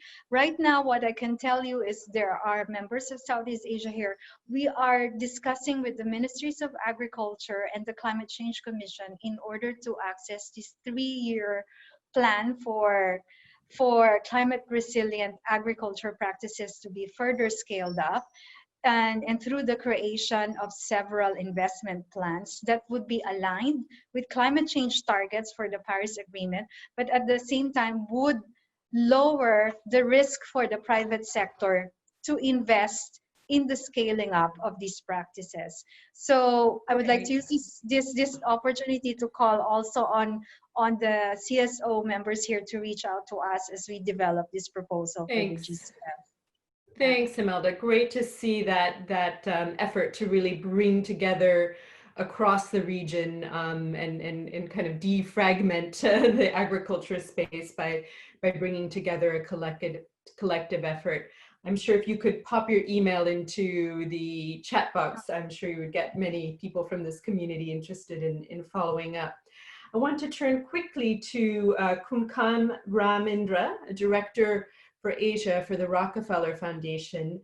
And just a quick question for you, as the Rockefeller Foundation has been involved in urban resilience efforts in Southeast Asia for over a decade now. Be curious to hear, what have you learned that has helped you scale up urban adaptation efforts in the region? And how do you make the solutions stick and last when you as the donor leave? Thank you, Christina, for the question. That's a really excellent question. But I would say that I don't have easy answer for that one. For Rockefeller Foundation, we have a long history working on climate urban resilience. About 10 years back, as you mentioned, we start our first investment on ASEAN cities climate change resilience, which focus mostly on impact from climate change. And then that initiative, some kind of developed into 100 resilient cities. And that initiative kind of expand to more than around 100 cities around the globe. And under 100 resilient city, we work to hire a chief resilient officer to be placed in like 47 countries around the world. At the same time, we support a city resilience strategy and create a platform for service to support strategy development as well as implementation. And from that initiative, we Rockefeller Foundation, we mobilized around 170 million to the initiative. And at the same time, we got around 100 member cities. And after around 6 years of our successful work on 100 resilient cities, we realized that it's time that we need to kind of spin off this 100 resilient city to be more sustainable organization or institution. So last year, we launched a global resilient network out of this 100 resilient city. And right now, we got member countries around 98 cities around the world. And with the population from those member countries, represent around 220 million people. That's quite a lot of people. And in addition to those initiatives that I mentioned previously, we're also working on other two areas. The first one, we support ADB's Urban Financing Partnership Facility on Urban Climate Resilient Trust Fund. And also last year, we worked with UNESCAP to support the Future of ASEAN and Pacific City report. I think that's kind of our history in a nutshell. So to respond to your question, I think there is no easy answer to scale up and make the program sustainable in the long term. I think from our experience, we learned that it really depends on the readiness of each city that we are working with, if they will be able to carry out this mandate, after the program ends. For example, for cities which are more like self-sufficient and have sufficient resources, they can kind of sustain this agenda, after we leave the city. For example, city of Seoul, the capital of South Korea, when we were working with them, they kind of set aside budget for this climate resilient work, which is very good. And I believe that a city who shares similar readiness will have the same pathway. But in contrast, for cities who kind of struggling in terms of resources and capacity, they kind of find it much harder to sustain this mandate, after the program ends. So to address this, they need to come up with some kind of innovative idea how to sustain the program. For example, our 8 of our member country working on ocean waste initiative, try to sustain this partnership. Overall, I don't think there is some kind of silver bullet or one size fits all to kind of scale up and sustain this. Yeah, thank you. But good to see the long-term commitment from the Rockefeller Foundation to see that arc of evolution. Just briefly, I want to touch on the private sector and models of public-private partnership that you've seen specifically on urban resilience. Are there any good models out there that you've seen work? And just briefly, if you could highlight some of those. Sure. I think, as we all agree, we really need private funding. Public funding as well as funding from philanthropy alone will not be sufficient to address this climate change challenge. But from our experience, again, there is no one size fits all answer. It really depends on context and city specific. For what we observed so far, there are several ways of doing this. For example, for our member, like city of Boston, maybe it's not a case study for Southeast Asia. They kind of leverage the 100 Resilient Partnership to kind of do fundraising from private sector as well as public sector for their work. And also there is another approach by using bond. For example, city of Miami or they can use this to attract project funding. But going forward, resilience bond idea. Right. The green bond, resilient bond. But going forward, I would see more role of climate finance, especially green climate fund. I would, expect that it would be easier to access to that fund, especially for community level or women-led level. But I think to make this success, it's really important that the leadership of the city need to provide clear guidance. And at the same time, the central government of those countries, those cities need to understand the complexity of this resilient project, because the fact is that this resilient project is not simple and it's not straightforward as climate mitigation project. So it's not easy to make it bankable and attract private investment. Right. Thank you, Kand. Great points. I want to turn to Preeti Bhandari next. Preeti is the Chief of Climate Change and Disaster Risk Management at the Asian Development Bank.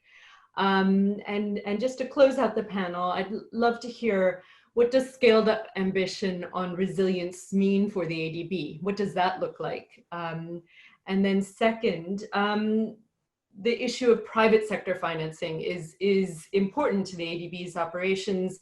As we've just heard from Khan, it's not a simple, one size fits all sort of a challenge. So how has the ADB confronted this challenge, and how do you think more private sector engagement can be mobilized? Thank you. Thank you, Christina, and thank you for the questions as well. Yes, raising ambition on resilience at ADB is going to be a challenging task, but I think we've taken the first important step insofar as the vision statement of our strategy 2030 reads about, building a prosperous, inclusive, resilient, and sustainable Asia Pacific. And I think resilience has probably found space in the lexicon of the institution in the recent years. So that's a good beginning, I would say, because until now, maybe the focus was more on sustainability than on resilience. So this top headline vision statement is going to drive the institution in this next decade on building resilience. And it has come to home, even more significantly with the current COVID-19 crisis, that, there are various elements and characteristics of resilience that we have to look at in our investments moving forward. So having said that vision, I think what is important for us in scaling up our ambition on resilience is also to move beyond thinking of just, climate proofing our investments or climate proofing our infrastructure, because that is just, the additional or incremental at the margins in terms of building resilience. And we have to make that shift to projects, or programs where resilience is the primary objective. So as the mayor from La Trinidad, talked about the investment that we are making there, over there, resilience building is the primary objective, and all other elements then follow. And those are the kind of investments we have to move towards to build up that scale, the question that was raised. Apart from this, moving towards primary purpose of resilience, we are also now looking at resilience in a broader and more comprehensive manner beyond physical infrastructure, looking at, the ecosystems resilience, looking at also social resilience, and also the role for financial resilience, because there are certain risks that cannot be covered. And for those residual risks, how can we build financial resilience at different scales, be it at the community level or be it at the national level? So this change in the construct of resilience in ADB is, we are making a beginning with that. We are looking at, solutions, be it nature-based solutions for, managing drainage or flood protection, or, it could be having early warning systems in place, but also, disaster risk management products, the financial products, the insurance, the contingent disaster financing, and how that allows us in our dialogues with countries to build that kind of a program which looks at resilience in a more holistic manner, and also to leverage, the social protection programs, how those can build in climate and disaster resilience, or look at community-driven development programs. You very well know, what was done in India with the Mahatma Gandhi, Rural Employment Guarantee Scheme, and how that included climate resilience as a pilot. So there are ways of doing things at scale as well, building on these initiatives. Or also, a panelist mentioned earlier about, or David also mentioned about informal settlements, and how do we upgrade the infrastructure for urban informal settlements? And these are new areas of work for us. It is challenging, but it is also harnessing the knowledge and experience of colleagues and institutions who are represented in this dialogue for ADB to reach out in partnership with them. And as an example of this partnership, we are currently finalizing a community resilience partnership program, which is trying to build in these elements. It is, of course, looking at technical assistance, It is also looking at what Suranjana mentioned in terms of devolved financing, in terms of devolved governance processes. And what we are taking a very patient approach. All these changes, the scale will not come overnight with money being thrown at it. It needs at least a 5 to 6 year commitment to build those kind of projects, to build that kind of capacity, not only at the community level, but within ADB as well. We recognize that we have to, go that extra mile also to make that difference. And as you know, this Community Resilience Partnership Program has been developed and conceptualized with partners like the Waru Commission, like the International Institute for Environment and Development, and of course, has featured in the locally led action track of the Global Commission on Adaptation as well. And the third point in terms of scaling up ambition, it is beyond technical fixes. It is about financing. Let's not forget financing. There are small is beautiful. There are all these examples, but if you have to take it to scale, you have to look at financing, and you have to look at different models of financing as well. Apart from devolved financing and the communities, taking charge of the investments that have to be made. And, as a financing institution, we have various financial instruments in our toolbox, apart from direct investments, loans, or grants. We have the opportunity through our policy-based lending, through our results-based lending to engage in that dialogue, so that, the federal government recognizes also the importance of the local, the regional, and the community level, both in terms of decision making, but also in terms of financing. And in this context, I think partnerships is very important for ADB. We can't do it without you all, if I may say so, for scaling up our ambition. And that is, those are the first few steps we are taking in the institution to build resilience. On your question on private sector financing, again, it is a challenge. Just briefly, if you don't mind. Yes, no, there are winds of change. And again, going back to our strategy 2030, now our private sector operations have been asked, to look at projects and investments which have higher developmental impacts, which give more regard to environment, social, and governance standards, and to go to underserved sectors and underserved geographies, like poorer countries, like small island developing states, or in fragile and conflict affected situations, and sectors, like agribusiness, like low-cost housing, are suddenly featuring in our portfolio of investments. Because again, the direction from the top that we have to make a change now and, look at the development impact of our investments from the private sector. So that is a good beginning, I would say, from our perspective on the role of private sector financing, though their role in adaptation and resilience has been limited. But also, again, looking at institutions like microfinance institutions and how certain risk management products to ensure the portfolio of microfinance institutions can be supported, or agriculture insurance has been in place for a long time, but why hasn't it taken off? Is it because of reliance on subsidies? So what is that extra thing that needs to be done? And of course, we have certain funds, through which, some donor funds, through which we are trying to develop these risk management products, and also, some other facilitation for young new companies with patient capital to develop solutions in the adaptation and resilience space. I'll stop here and thank you. Thank you, Preeti. Yeah, thank you. Some excellent ideas now. Just in the interest of time, I'm going to give very brief remarks, really focusing on three words that really jumped out at me in this discussion.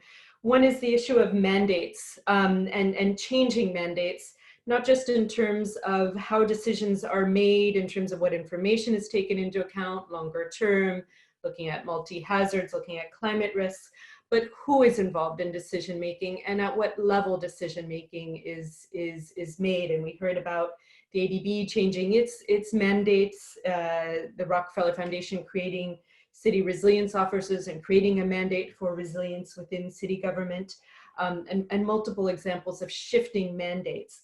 We also heard a lot about the issue of financing and alignment of different kinds of financing that's needed to get to scale, what the public sector can do and maybe do better, what the private sector can do, what the philanthropic community can do, the role of devolved financing, shock-resistant funds and disaster risk financing.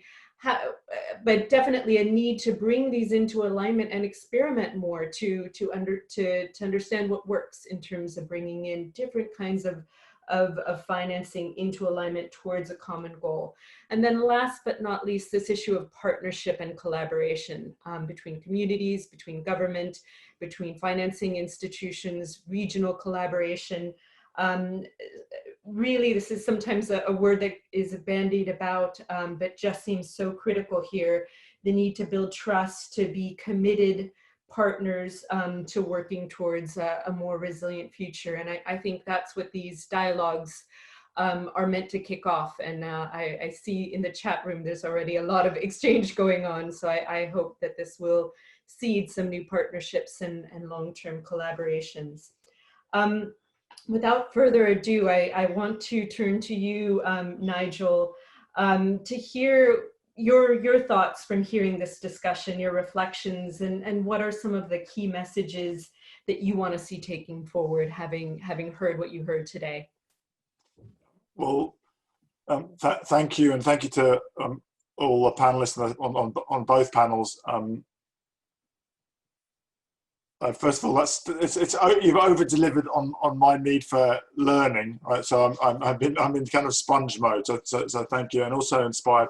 I really do think that resilience has come to the fore now as a, as a concept, as a need, as a goal, right? It's really health, isn't it? Like we need healthy society. We need resilient societies. So I want to thank all of you who've been working on this topic for many years. I think probably often feeling like it's a poor relation to some other issues, and also of course helped by COVID, right, which has really brought to the fore our understanding. And as several of you have mentioned, the way that that communities have responded to COVID has illustrated their existing resilience. I want to say a couple of things about language, and then a couple of other thoughts, and then I hand over to John.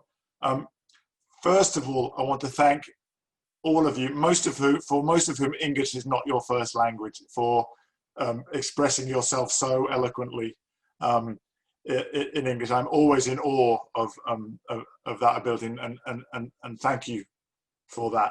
I have had the chance to work overseas several times in my career, and I know it's challenging, and you will rise to the challenge wonderfully. So thank you for that, and makes it much easier for me. Second of all, I want to talk a little bit about, I do think that language really matters in two aspects. I agree, I find this idea of non-state actors, non-party stakeholders, non-governmental organizations, the negative definition of something, to be something that, similarly like carbon neutrality or negative or zero as objectives are cognitively very weak signals. So I would prefer to think of you and me as change agents, implementers, transformers, rather than what we're not. So I applaud all of you as change agents, implementers, and transformers. I don't know if we can find one word, but I prefer to use those kind of words than non this or non that. Just as I think we're trying to build a climate positive, nature positive, resilient society, not a net zero society or a climate neutral society. Those are very uninspiring terms. I also think we have to simplify the language around resilience in two ways. First of all, you will never hear me, unless I'm talking to a negotiator for whom the phrase adaptation and resilience is sacrosanct, you won't hear me use the phrase adaptation and resilience. I think it's problematic for those of us who are working on action and implementation to be drawn into some of the technical language of negotiations, because that's not our job. The negotiators need to use that language. It has very important resonance and meaning and must be part of those respectful negotiations. But if we use the phrase like adaptation and resilience with ordinary people, it's immediately confusing. So we've lost them. So I think resilience, in English at least, has much more kind of natural resonance. And as soon as we use a complicated phrase, And then within that, I think with the work of the Global Commission and others, a sort of landscape of resilience, because it does mean many different things to different people, as we saw in the early Menti exercise. I think for me, it's really emerging. It's about disaster preparation and recovery. It's about resilience, food, agriculture systems, and it's about resilient urban infrastructure. And then we've heard there's some big cross-cutting themes that you've all illustrated beautifully around collaboration or whole of society, as many of you have said, around ensuring respect for and engagement with local communities and local knowledge. And then there's this cross-cutting theme of finance. And for me, it's been really helpful today to separate in a way the piece, and thank you, Albert, for naming it, the effective delivery to organizations dealing with some of the power asymmetries and some of the corruption issues, and then some of the sort of technical, if you like, more top-down financing, design and delivery that Preeti's talks about. We need both. Finally, I'm really inspired by you've named it very clearly, several of you, that not to think of communities as passive and waiting to be helped, but to recognize that communities all around the world are helping themselves. And yes, they might need more help, but they're not sitting around waiting. I think that idea of active, respectful collaboration seems to me really important. So I just want to thank you for your inspiring remarks, for informing me. One request, and David will be the point person here, David Howlett. If any of you or your organizations or partner organizations are not already members of the Marrakesh Partnership ecosystem, please join. You don't have to pay anything, you don't have to do much, but if you're not in the tent, then we'll never hear your voices. And we have some structural biases towards certain voices. And so I'd really encourage you to join us. This is part of the reason why Gonzalo and I are doing this, but let's keep your voices in the conversation that we're charged by the UNFCCC of leading. That way you can help educate us and help steer the conversation in a more intelligent and more global way that will lead to better impact and more resilient outcomes. So I'll end up with my thanking you all, handing over to my friend and colleague, John Merton. John, over to you. Thanks very much, Nigel, and thanks to all the organisers and panellists on this event. I found it a really interesting and, if I'm honest, quite a challenging morning. And I just wanted to echo what Nigel was mentioning earlier about the language that gets used in a lot of the climate debate and the language of non-state actors and so on that he referenced. It does set out the idea subconsciously that maybe it's only governments that can enact change, and actually we know that not to be the case. Governments will sometimes set a framework, but actually the change is delivered by change makers on the ground, as Nigel made very clear. And in that sense, COP26, we face some quite considerable challenges, because whereas previous COPs have actually worked largely about bringing governments together to negotiate a framework agreement, to negotiate a settlement on climate change, COP26 will be taking forward an agreement that was made at Paris and actually looking at how we implement it. So in that sense, the role of change makers or non-state actors, to use the phrase that none of us like in a way, is going to be key in COP26 in a way that it wasn't at previous COPs. And I also very much agree with what Nigel said about the complexity of language. I was a very bad academic, and it took me a long time to realize that actually when people use long words, they're often using complicated words to express simple ideas. And climate change and how we respond to it is actually a complex set of issues, and I'd much rather use simple words to describe solutions to complex problems, because I think that's something we can achieve buy-in for, which is going to be really important for tackling climate change. A lot of what was said this morning was really familiar to me from my academic career, where, and although the backdrop is different, we're talking now about how we respond to climate change than how we respond to soil erosion and other problems, which was what I did my academic research on. A lot of the issues are the same, and when a rural community is faced with a shock to a system, it's always the poorest that get hardest hit, and yet it's always the poorest that will come forward ultimately with the solutions that work in their regions to restore their livelihoods and their incomes.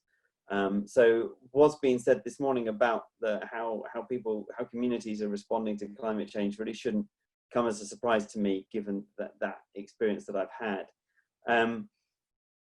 I've seen in my previous jobs overseas in foreign service as well, and after my academic career, a lot about how rural communities have really struggled. Most recently, when I was working in Kenya, rain patterns already shifting, and it's always the poorest communities that are suffering as a result of that. Richer farmers can put in irrigation pumps and bring in water and sink boreholes in a way that perhaps poorer farmers are less able to. And so those challenges are very familiar to me. And as a couple of the panelists have made very clear, in many of our societies, women are actually amongst the poorest members of society. And if the poorest are hit hardest by climate change, then women as well will be hit proportionally hardest still. And yet often in so many rural communities, women are the leaders when it comes to bringing forward solutions that will help the communities to adapt to the impacts of climate change. As many have said, bringing forward local solutions and empowering local groups to deliver local solutions is going to be really important in enabling communities to be resilient to climate change. And the issue that I'm grappling with as a policymaker in government, who's previously had a career in rural development, is how do you bring together institutional donors like the UK government on the one hand, and local groups on the other, and marry the two, because it's a very complicated thing to do. In the UK, we've just joined our foreign ministry and our development ministry, but it was always a subject that we chewed over when we were visiting rural projects. Is we could see local projects by local groups that were really achieving a lot, and we could see centrally funded projects that were failing, but it was always very hard for institutional donors to get money out to small projects. And the problem that we would discuss this, and some of my colleagues in our development ministry would say, look, John, you don't understand. It's very easy for us to spend £100 million or $100 million. It's very hard for us to spend $100,000 because the overheads in getting that money out are so hard. And I'm sure Preeti from the ADB and others will sort of be familiar with this dilemma. So how will we bridge that gap without massive overheads that are socially unacceptable for our taxpayers is a challenge that we all still need to grapple with. And I'm still very much in learning mode for that. And I think it's one of the issues we're going to have to address as we look more towards adaptation financing. So we've heard today about some of the bottlenecks that countries and groups are facing accessing financing for adaptation in particular.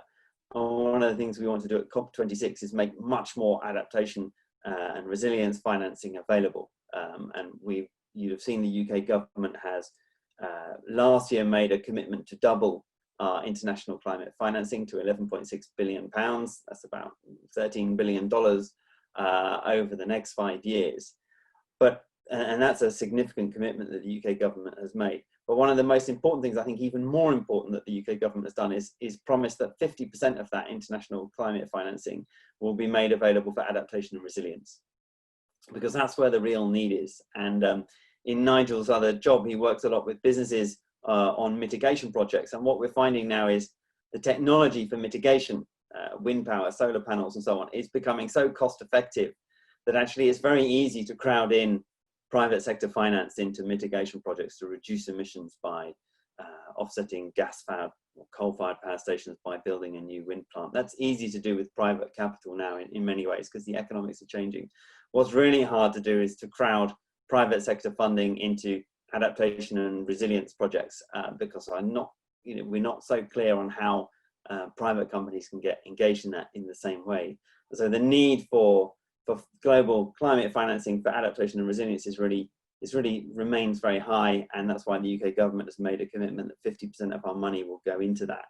And as we work towards COP26, we're going to be encouraging other donors not only to augment their climate financing so that we can hit that $100 billion a year goal that countries agreed at Paris, but also to make sure that more of their climate financing goes on adaptation and resilience, rather than just mitigation, because that's going to be really important in terms of helping the communities that we've been meeting with and discussing with today to respond to climate change as it's already ongoing. We'll also be using COP26 to drive forward and showcase tangible on-the-ground actions that improve climate adaptation and build resilience from local to national scales. And I know I've got several colleagues from the UK government's COP unit listening on the line, and we've been taking notes. And we'll be thinking after this and the future dialogue meetings about how we can bring forward some of the examples of adaptation and resilience that we've been hearing and showcase them at COP26 and make sure that the world understands the challenges and the responses to the challenges. And then as an institutional donor, the UK government's also going to be working to improve our response and preparedness to climate-related disasters. As a donor, we've done a lot in recent years to say, for example, anticipate the effects of conflict and make sure that our humanitarian response is ready to go when there's a conflict-driven disaster. And we know that conflict drives a lot of humanitarian suffering around the world. One of the things that we need to do more of as climate change begins to bite is be similarly prepared for when humanitarian disasters arise out of climate change phenomena. And that will be a key part of the challenge for our new United Foreign and Development Ministry. And we've got, we're quite good as a humanitarian donor at the response part, but what we need to do more is to prepare and to ensure that communities are stronger and able to withstand crises or typhoons and other weather events when they hit, rather than simply help them to respond after they've already suffered damage. And we'll be working as part of the Risk-Informed Early Action Partnership, the REAP, in order to bring together different donors and actors to expand financing for early action, to improve early warning systems, to help our aid reach those communities that need it early, and to build capacity to act on risks. Today, a lot of the discussion has been about local action, but at COP26 we'll be working with national governments too. I just wanted to say a word about what we hope to do with countries in Southeast Asia. 4 Southeast Asian countries are amongst the 10 most climate vulnerable countries in the world: the Philippines, Myanmar, Thailand, and Vietnam. And across the region, there are many communities that are heavily populated, very near sea level, living on long coastlines, vulnerable to flooding and to natural disasters. And so we want to work hard and push these governments to think very carefully about the carbon pathways they choose.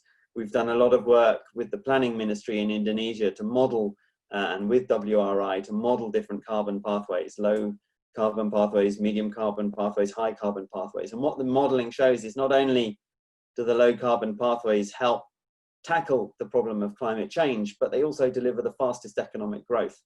So we're encouraging countries like Indonesia to choose a low carbon pathway, not only because it helps tackle climate change, but also because it delivers the fastest economic growth, and particularly for poor people in the community. Investments in things like renewable power generate a lot more jobs than investment in coal and gas. And yet too often we see countries in the region investing in coal and coal power plants in the name of economic development that only makes the problem of climate change and the sort of effects we've been discussing today even worse.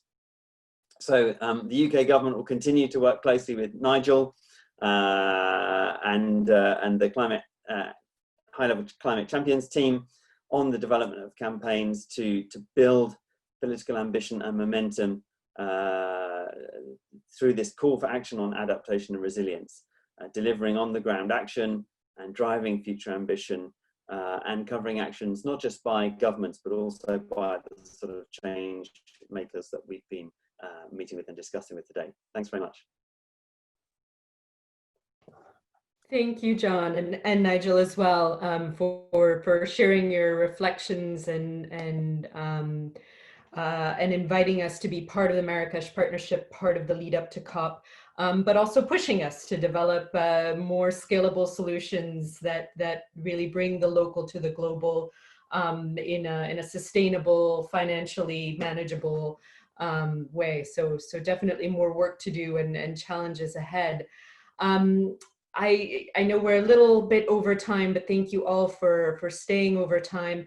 I want to let everyone know that this is not a one-off event. This is really the first in a series of dialogues.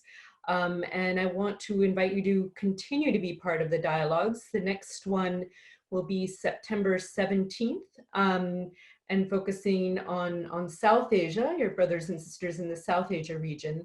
But really, this is all adding up to a moment in November, the November dialogues that will take place when COP would have been held had it not been rescheduled to 2021, and really be part of a broader campaign on resilience and increasing the level of ambition on both resilience and mitigation going forward. And I don't know, David, if you could pop in the chat box information, a link for people who want more information or want to be sure to be part of the Marrakesh Partnership. As Nigel said, if you're not part of it, your voices aren't heard. So we do want to hear your voices.